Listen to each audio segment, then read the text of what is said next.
All right, today a new adventure began, and it wasn't the one I was expecting because my 30-day challenges are all listed out on my calendar and the Learn Kanji one popped up. I actually transformed it into learning Japanese using AI because I thought that would be a more interesting video overall, instead of just saying, oh, I challenge myself to learn 3 kanji a day. That seems pretty basic and vanilla. So I used ChatGPT today, earlier just now, to learn or come up with a plan, a daily structure of how to learn Japanese and basically do it every day. For an hour, I told ChatGPT to test my level, and it told me I was JLPT N3 level, which I feel is wrong. I am probably N4, like one down. And from there, I asked it to come up with a good routine for 1 hour, and it gave me one, and I'm just gonna keep trying to do it every day as much as possible for 30 days and see where that gets me. I don't know. I feel like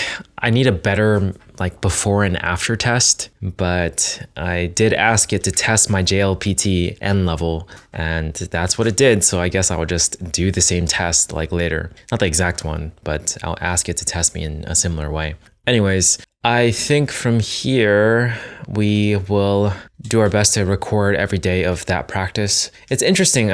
I've recorded a lot of my practices for relative pitch and playing by ear, and I do talk to the camera and stuff, but it's all unlisted. I'm thinking it may be what I should do at least once in a while. Perhaps every other day is record a practice of me doing relative pitch, like a very, very focused or just weekly thing. That's the original plan, but yeah, I don't know. It's tough. Maybe I should just do a weekly thing. If I'm doing multiple challenges in a row, streaming for the Japanese one seems fun. Maybe we could do it for one of the days. It's coming up soon. But yeah, recording it every single day does kind of seem like overkill. So I don't think I'll do that. Seems kind of fun at the same time though. I don't know. I have to figure it out. There's a lot of questions still going on in my head. Plans are great, but once the execution happens, things kind of change significantly. And things are changing in my program as well, the habit program that I am coming up with. I do feel like perhaps opening it up to more people and lowering the price in the beginning might be a good idea, just to get some beta testers going on and to get more reputation. Creating a base course for people to use, and then perhaps offering those users first, opening the program where it's 10 people to those people first at a discounted rate might be a better way. This isn't something I watched or listened to, or I don't know, it just popped into my head thinking making me think perhaps that's what I should do first, just to gain some, I don't know, something about it feels more right. And it mostly is because the price would be lower. It's a new thing. People have more of a chance to try it out before committing to the full thing, Either way, those are my thoughts on it. I readjusted some plans for the 30-day programs, challenges that I have before the program releases, because it's a lot and I think I'm kind of overdoing it, overwhelming myself a little bit. So I just need to relax and make my schedule a little bit more flexible. So I left some weeks where the video is not set yet. Otherwise, I'd have to juggle at least 4 habits at a time or 4 30-day challenges at a time. And that's kind of too much. Even if some of them are more or less easy to do, I still have to organize it. And yeah, it just takes up energy and resources. So I got to be careful. But it was fun doing the Japanese learning using AI for 30 days, day 1 video. And I wasn't anticipating it, to be honest. Like I said, my calendar just told me that I was supposed to start today. So I just came up with all these ideas on how to get it started, on the spot, and then just executed. And I think that's kind of what I should do, Oftentimes in the past, I would come up with ideas and then I'd just let it sit there and rot, and the inspiration kind of dies, Admittedly, I didn't execute everything I wanted to the way I would have wanted to, with a bit more humor, with a bit more charm, I guess. Charisma, I suppose, is the word. But either way, I put myself on camera and just talked, and it's getting more and more natural. But the original adventure that we were supposed to do was not done. I did not finish the main Japan video. That's okay. I didn't touch it today, actually.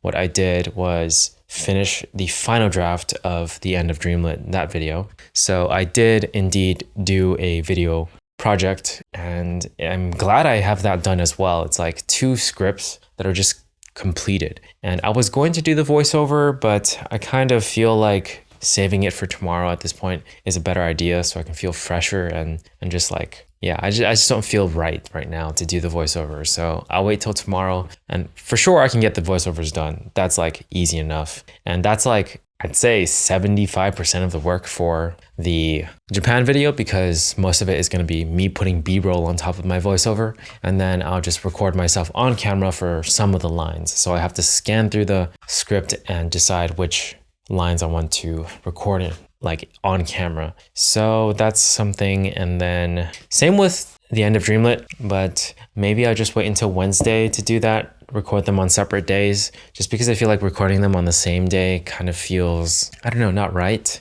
Something about it doesn't feel right to me. So I'll hold off on it and not rush these things. It is my return, and I want to do it right. I know there's a timeline, and I know I want to abide by the timeline as best as possible, but at the same time, like, as long as I'm moving and I'm not like being a lazy butt, like just sitting still and doing nothing, I'm okay, you know? Like, I'm still putting in effort and pushing these projects forward, and it feels good. Like, it feels really good to just do it. Like, I feel like I'm improving in so many areas now. Like, I know it's just the beginning, but like Japanese, being told by ChatGPT that I'm like around JLP N3, despite the fact that I'm not, it feels good.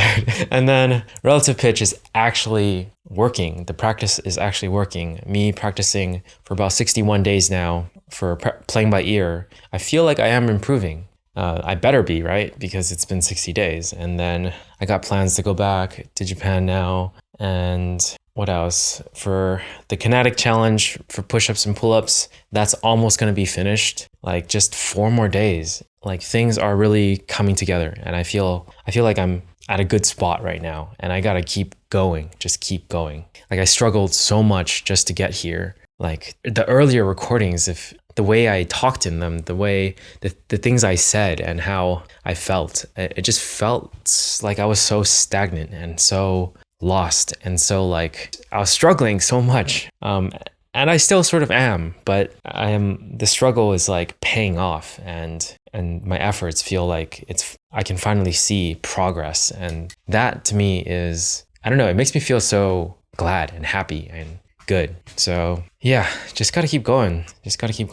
That's basically it for this one. Another short one, I suppose. But tomorrow's adventure, I already said the script. I will do my best to try to finish the Japan video. I think that's like #1 priority right now, even though that's technically what I said yesterday. But yeah, I'll get the voiceover done for sure, record myself for sure. And then from there, it's just attaching on B-roll. It's that simple. It's really not that difficult. It's only in my head where there's resistance, where I feel like it's something, you know, I want it to be slower because I'm not fully ready to be talking about all of these things and showing everyone, but I'm becoming ready, and my brain, and I guess my body too, it's just preparing and getting ready to finally get back on things, you know, to finally actually get back on YouTube and stuff. I really have kind of made it an important part of my life. At some point I tried to like get away from it, but like I think it's just natural for me to share my stuff, share my thoughts, share my endeavors, and there's like nothing wrong with that, I feel. And I shouldn't try to hold myself back or shy away from what I naturally enjoy doing. Yeah, I don't know. I feel like I can do this. Like, even though we just started the Japanese practice thing, I feel like we can be consistent with it. I know it's going to be really hard once my girlfriend visits next week, but she is Japanese, so if I'm with her 24/7 and we're talking all the time, that is basically like the best way to practice listening and speaking. So in a way, like, I will not have to worry about practicing those things, because I will have a big practice session for, I guess, 8 or 9 days while we enjoy ourselves and have a nice week together. So yeah, I guess I will be practicing despite that. I just have to make sure I practice the kanji, since that's the kind of more important right now for the challenge, at least. I personally I much rather value, or I do value, speech and listening way more, because it's how I communicate with most people. I don't like write to them, I guess. But I do kind of have to read kanji once in a while through text, so it is kind of annoying when I have to look it up every single time. So yeah, that would be helpful, to just be able to read it without needing to translate it. Okay. Anyways, that is enough for this one. Otherwise, I'm going to keep talking forever. It's something I'm getting too used to, talking to microphones and talking to myself, basically. All right, later.